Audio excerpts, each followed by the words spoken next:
aunts had that shop, and our granddad. Yeah, they built that shop.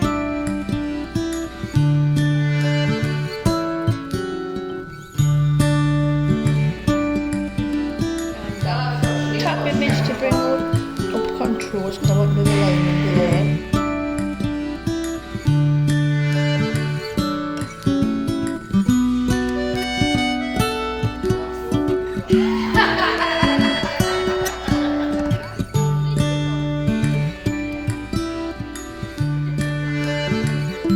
That's my mother at the top of the same field as that one.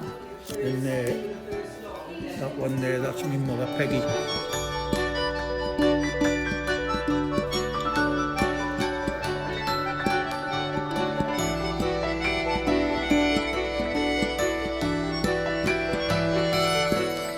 We used to climb up the wall when the train come along, get on the back of the train, in between the trains, and ride all the way along there to High Spen, right?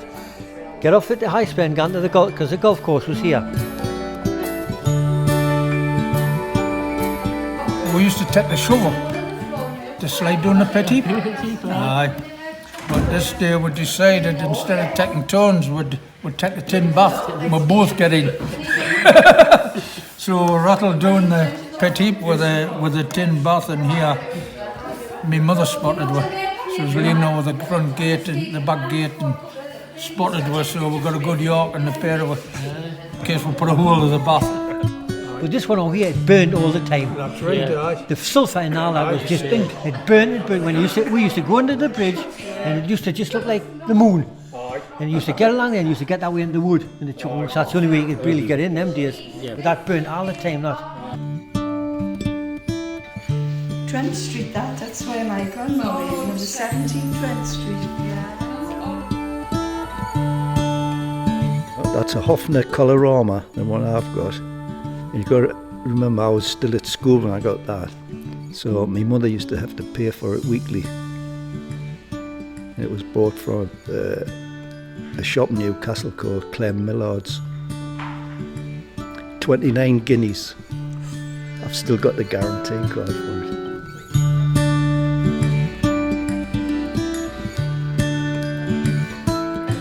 I happened to be in Egypt, and I wrote back and told them how hot it was, and I would just love a pint in the hotel.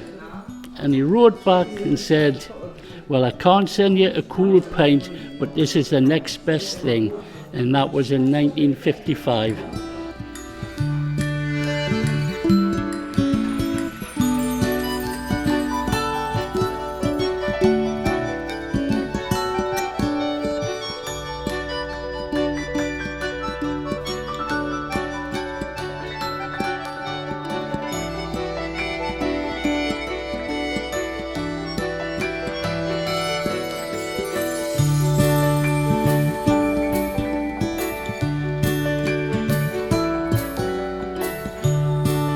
He used to sit on a cracket at the side of the fire with me cousin on one knee and me on the other, and he used to tell us both stories. Now there's only me alive that remembers that because my cousin died a long time ago as well.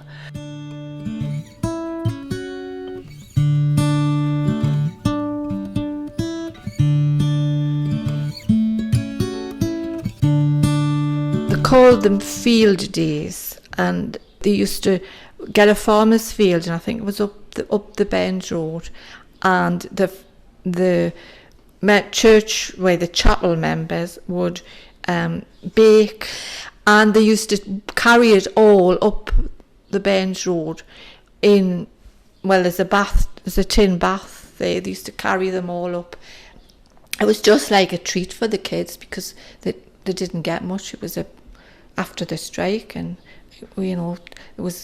life wasn't very easy, and it was just I suppose the community spirit was getting, and I think my grandmother's obviously had something to do with it because that's her on there.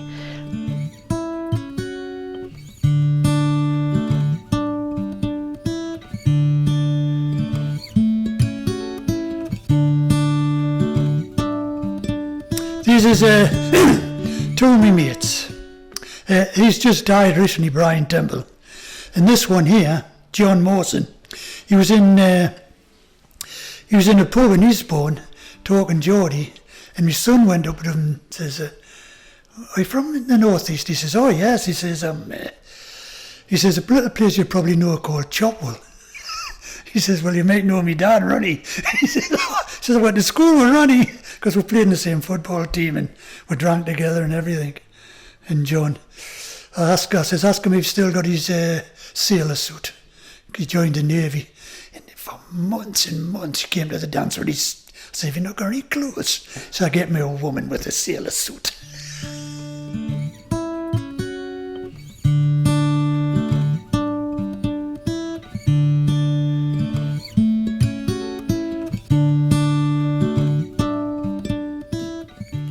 My dad was a character. He was full of fun.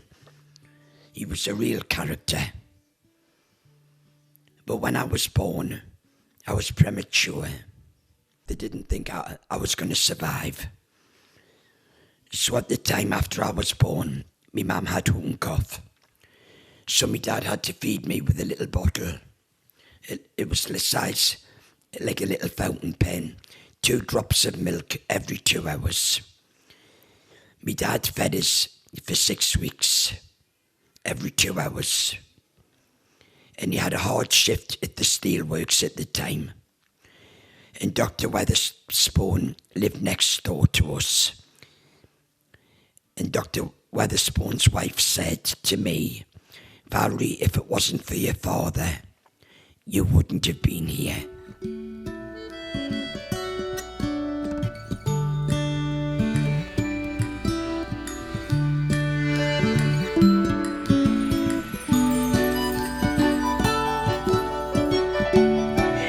I am now 87-year-old, and I've got great memories of Chopwell.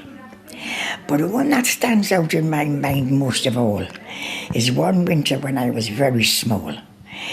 Now, in those days, everybody mixed in with everyone.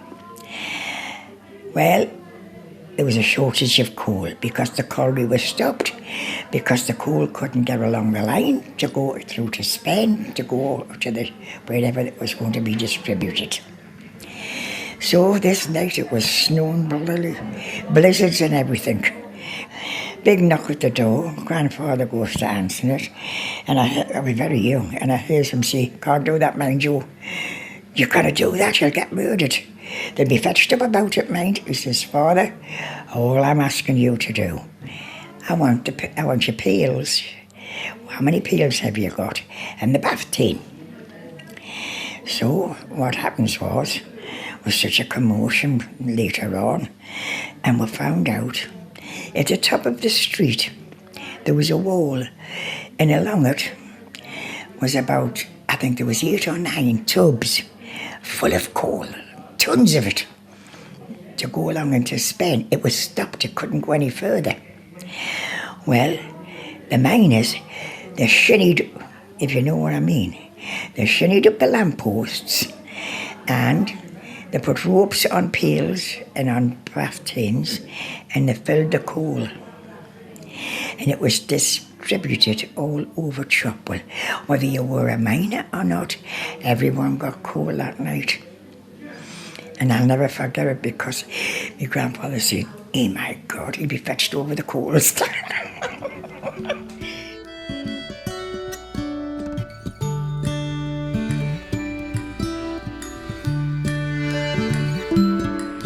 I remember the date. It was September the 6th, 1956. That's when we first met. And that's what we used to love, going to all the dances around Chopwell, Highfield, Greenside. Fabulous, with Eddie Stocco. And Ken Mannon, the Silver Dollars, used to play as well.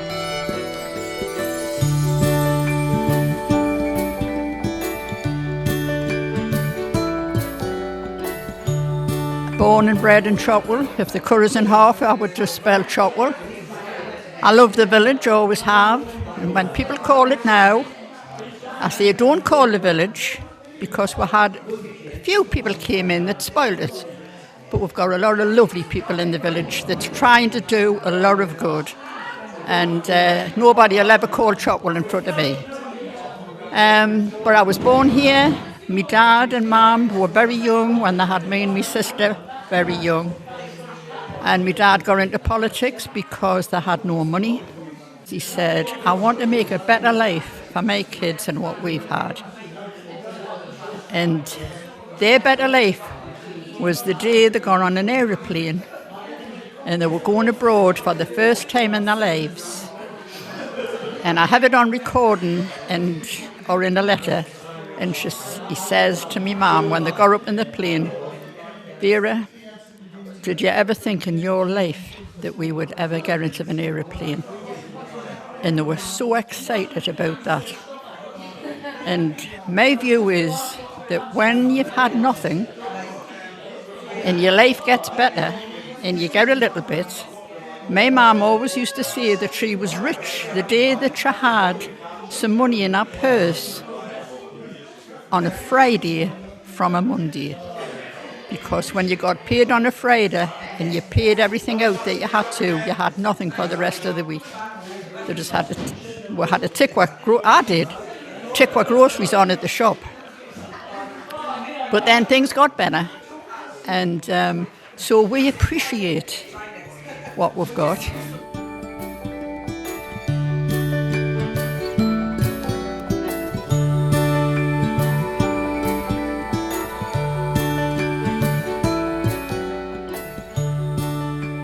A Bevan boy was somebody that came and worked in the pits when there was nobody left to basically do the work.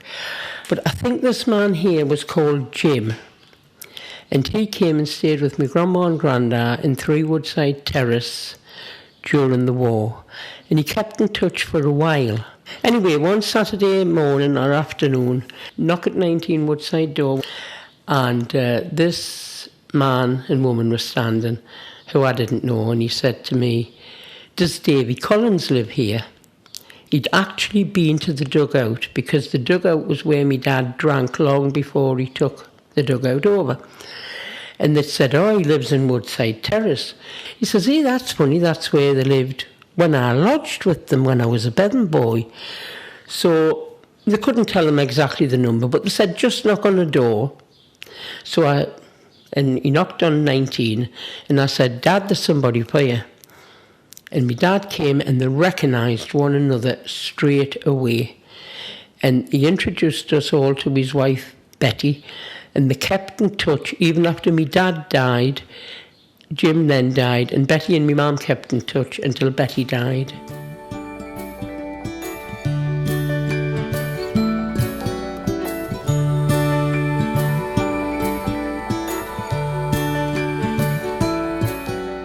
Being a volunteer means you get to meet people, you get integrated with the situation, what's around you. You're actually helping people to move on in their life and you're helping yourself to move on in your life. And the benefits of being a volunteer is immense on your social life. And it is a very positive thing. So I believe volunteers are very needed in this country. What it is we have lots and lots and lots of food that is very cheap and it stops it going to landfill, which I think is a good thing because this food is good food and it is good to eat and it's good to save money. Now the ladies there have been doing this a lot longer than I have, but we've both got the same passion is if you don't want it, you don't waste it. Now on a Wednesday night we have a food market and we have a pay-as-you-feel coffee drop, where you get a sausage sandwich, biscuit, cake, and it's all what you think it's worth. And the customer grew and grew and grew, and now we have the cap in the community centre and we have the hall in the community centre.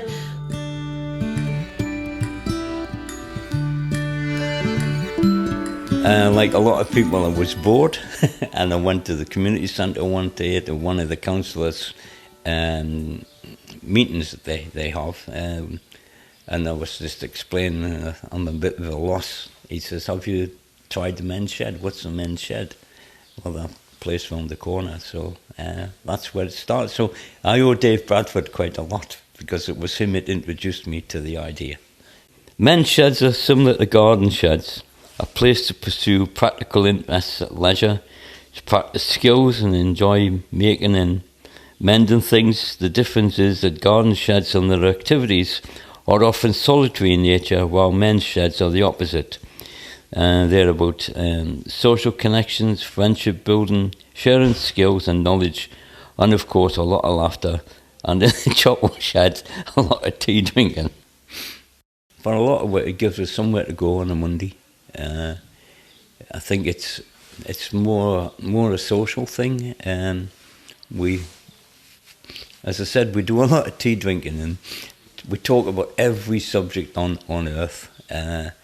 Sometimes people, we find out a lot of what goes on in the village. That's another thing. Some of the things we help out with, like we've made quite a few jobs in the village. We've done a lot of benches. We've been involved with the raised flower beds. We've done work here and just out here. So it's been an interesting time.